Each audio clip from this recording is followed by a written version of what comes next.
Assalamualaikum warahmatullahi wabarakatuh. Halo semuanya, selamat datang ya di video singkat ini. Sebelumnya, kami merupakan mahasiswa Teknik Industri Universitas Sultan Ageng Tirtayasa. Kami ini sedang menyelesaikan study case mengenai sistem rantai pasok di KM Kerupuk Matahari. Selanjutnya, kita akan melihat penjelasan apa aja sih yang berada di sistem rantai pasokan pada IKM Matahari ini. Langsung saja yuk, cus! Oh iya teman-teman, izinkan kami memperkenalkan diri dulu ya. Seperti kata pepatah, tak kenal maka tak sayang.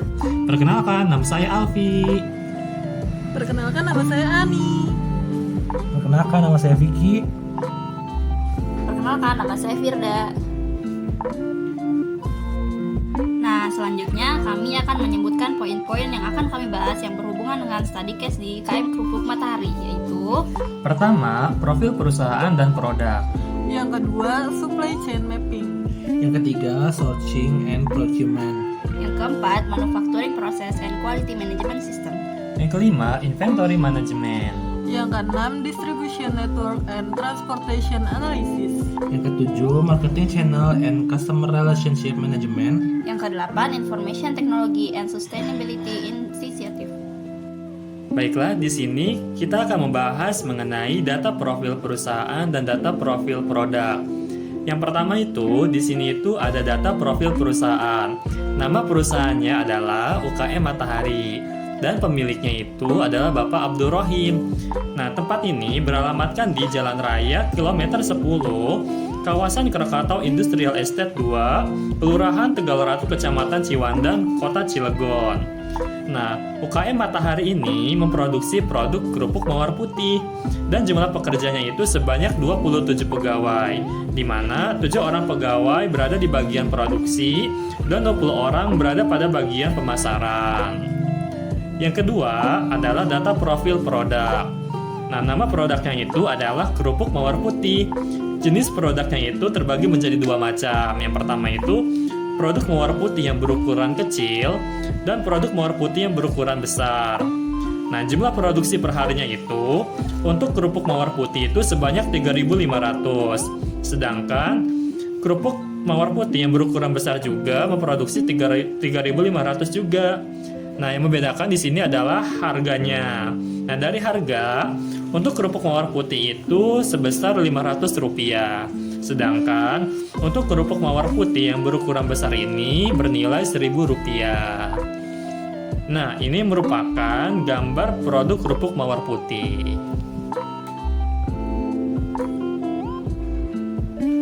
Poin yang kedua yaitu supply chain mapping.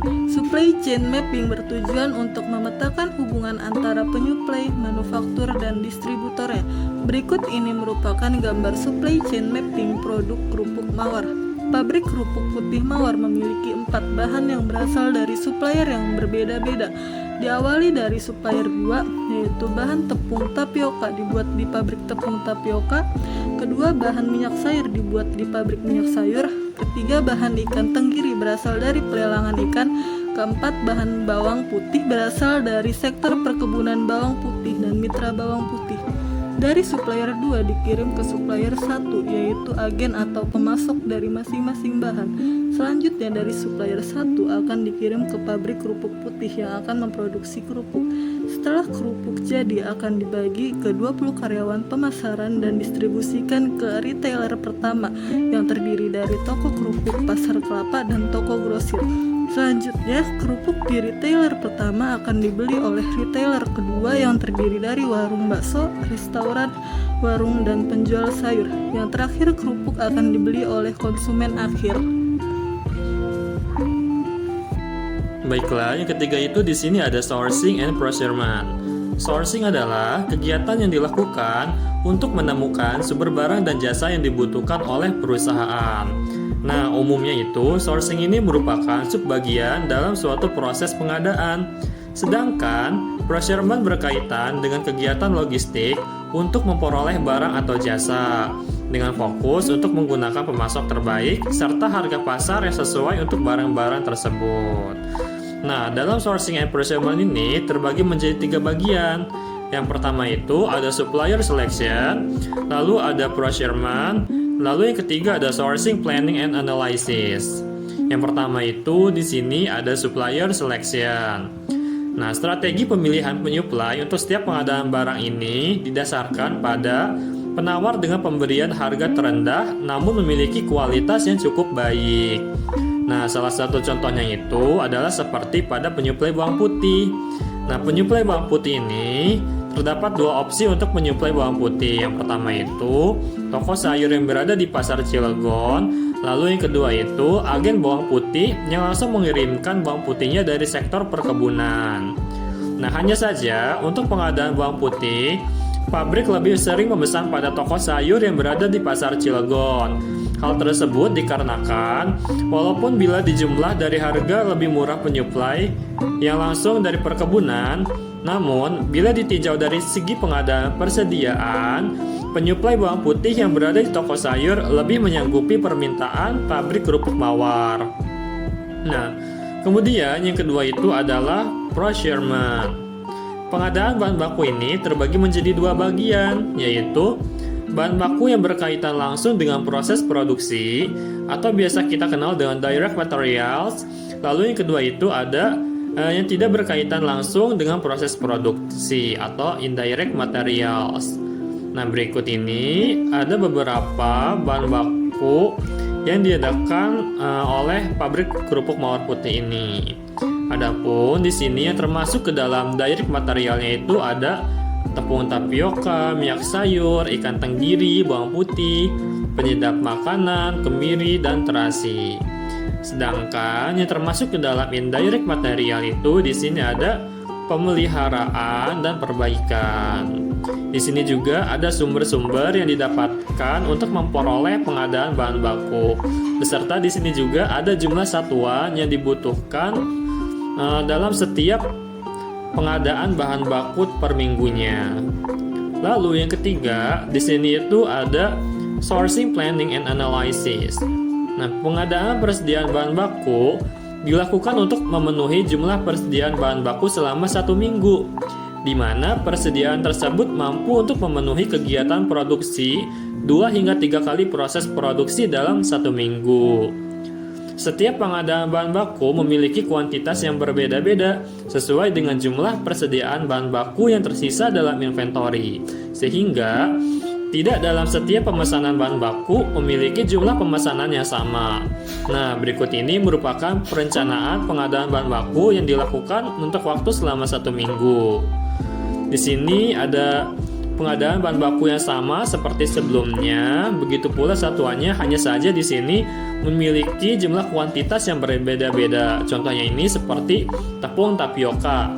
Tepung tapioka ini satuannya itu membutuhkan 1 bag, yaitu yang berisi sekitar 50 kg, sehingga dalam waktu seminggu di sini itu membutuhkan sebanyak 3 bag atau 150 kg.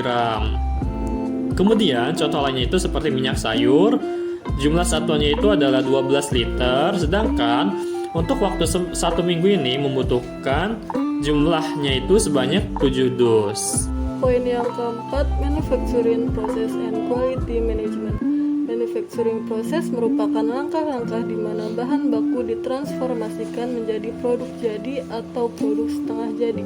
Berikut merupakan langkah-langkah proses pembuatan produk kerupuk mawar putih. Yang pertama, pencampuran adonan. Pada proses ini, kerupuk dibuat dengan mencampurkan tepung tapioka, bawang putih, garam, gula, air, dan penyedap rasa. Adonan dicampur dalam mesin pengaduk selama 30 menit hingga tercampur rata. Berikut ini gambar dari proses pencampuran adonan. Yang kedua, pembentukan. Adonan yang telah tercampur ditempatkan dalam tabung pres yang menggunakan sistem hidrolik untuk menekan dan membentuk adonan menjadi memanjang.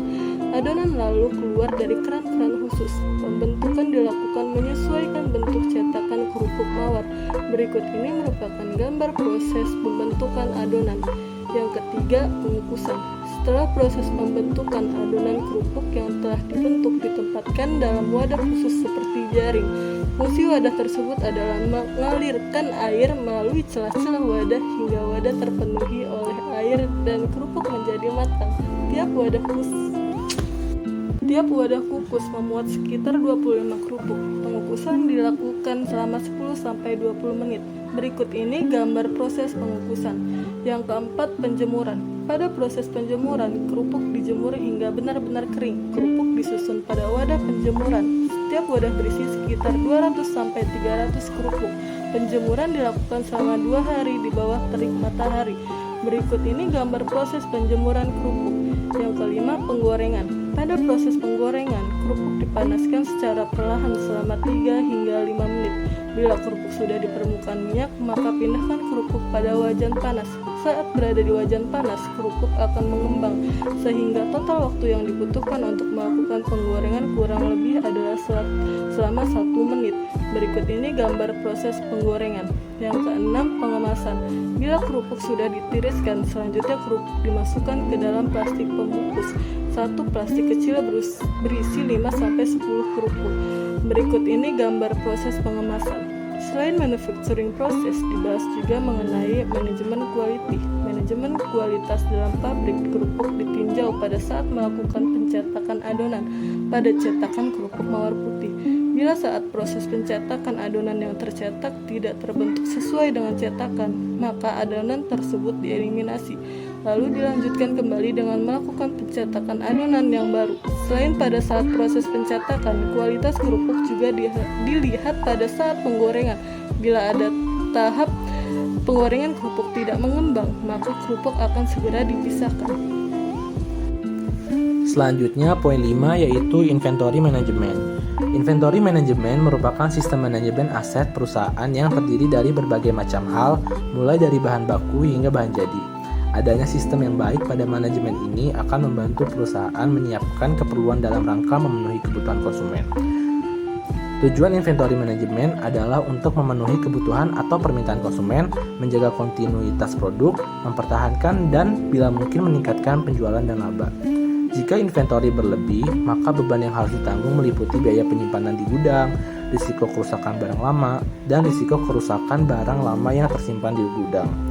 Inventory manajemen pada pabrik kerupuk mawar putih menerapkan sistem manajemen pool system, maka jumlah persediaan bahan baku pun terbatas. Persediaan yang terjadi dalam inventory dapat digunakan untuk 2 kali produksi dan pembelian persediaan dilakukan sebanyak 3 kali dalam seminggu. Dengan meminimalkan persediaan, diharapkan dapat menurunkan biaya pemeliharaan.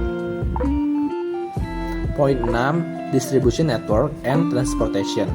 Yang pertama akan dibahas adalah distribution network.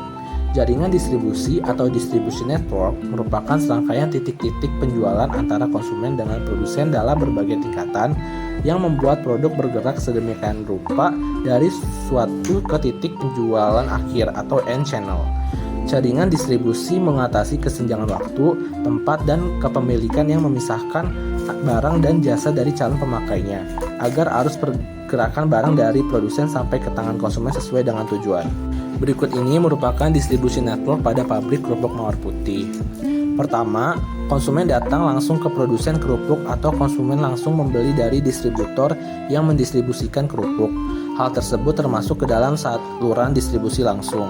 Yang kedua, produsen kerupuk mendistribusikan kerupuk ke warung makan seperti warung bakso, warung grosiran, warung eceran, restoran, dan lain-lain. Konsumen akan membeli kerupuk melalui lokasi pendistribusian tersebut. Maka, hal ini termasuk ke dalam saluran distribusi 1 tingkat. Yang ketiga, produsen kerupuk mendistribusikan kerupuk ke pasar tradisional. Konsumen akan datang langsung ke pasar tradisional untuk membeli kerupuk. Hal tersebut termasuk ke dalam saluran distribusi 1 tingkat. Yang keempat, produsen kerupuk mendistribusikan kerupuk ke pasar tradisional. Pedagang gerobak sayur membeli kerupuk dari pasar, kemudian dijual kembali kepada konsumen. Hal tersebut termasuk ke dalam saluran distribusi 2 tingkat. Yang kelima, produsen kerupuk mendistribusikan kerupuk ke dalam pasar tradisional.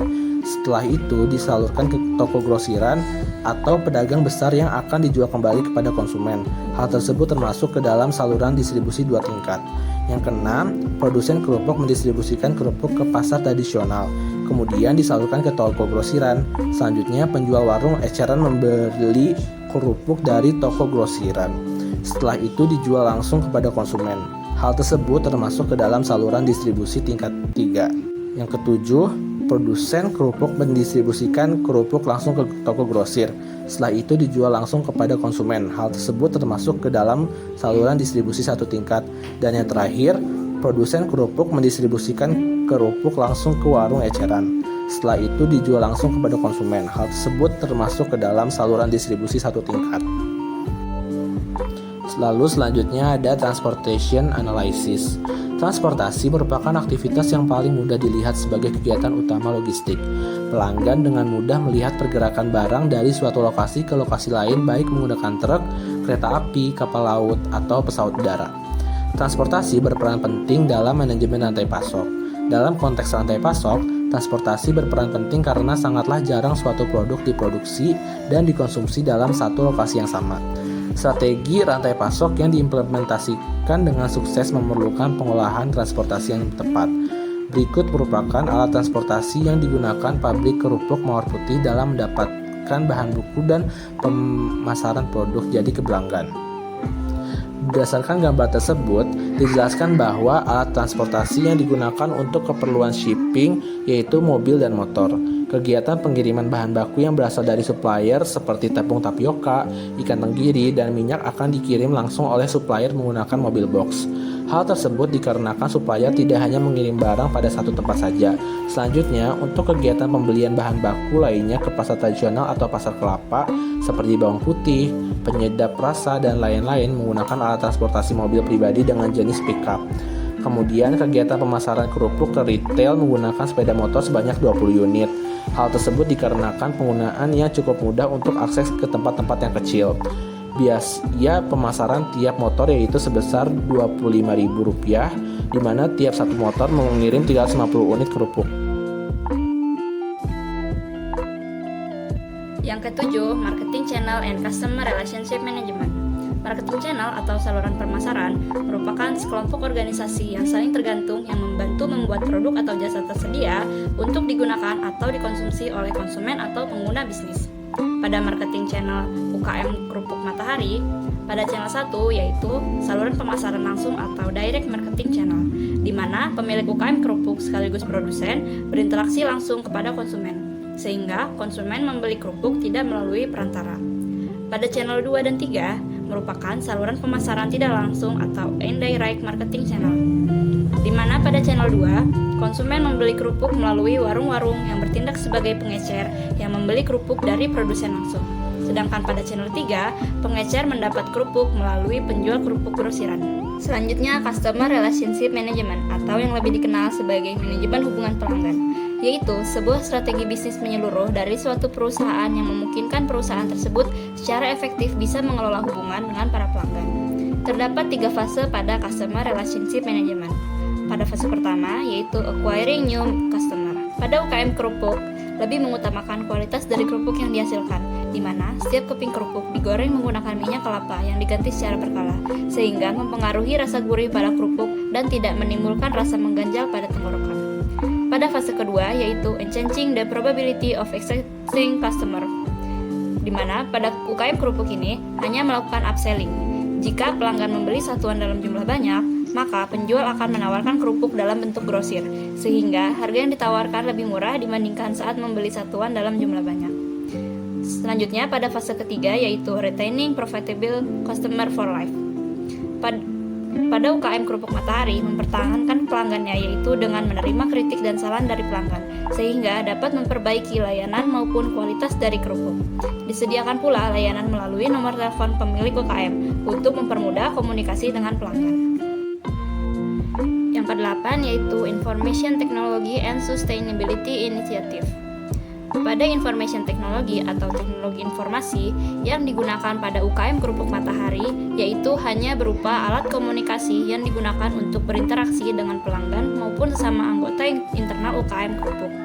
Pada proses produksinya, UKM ini masih menggunakan proses serta alat tradisional yang tidak membutuhkan teknologi terkini. Pemilik UKM percaya dengan masih diterapkannya proses tradisional ini akan mempertahankan rasa yang otentik tersendiri dari kerupuk yang dihasilkan. Lalu pada Sustainability Initiative, yaitu sebagai pemeliharaan jangka panjang dari sistem yang sesuai dengan pertimbangan lingkungan, ekonomi, dan sosial. Pada perspektif lingkungan, di mana mengukur dampak pada sumber daya seperti udara, air, limbah. Pada UKM ini, dari bahan baku dan produk yang dihasilkan hanya menghasilkan limbah organik yang mudah terurai pada lingkungan. Namun yang masih disayangkan yaitu penggunaan kemasan plastik pada kerupuk, sehingga menghasilkan limbah anorganik pada lingkungan. Kemudian dari perspektif sosial, di mana terbangunnya interaksi sosial antar manusia. Pada UKM ini, terjalin banyak interaksi antara produsen dengan konsumen, produsen dengan pengecer, maupun pengecer dengan konsumen. Lalu pada perspektif ekonomi, di mana terdapat perubahan ekonomi dari segi keberhasilan suatu perusahaan, yang mana akan mempengaruhi kemakmuran pemilik usaha dan orang-orang yang ada di dalamnya. Hal inilah yang terjadi pada UKM kerupuk yang selalu menjual habis kerupuk dalam sekali produksi. Karena tingginya permintaan, maka pemilik UKM ini membuat gudang untuk menyimpan stok bahan baku, sehingga mempermudah produksi jika sewaktu-waktu bahan baku habis di tengah proses pembuatan kerupuk.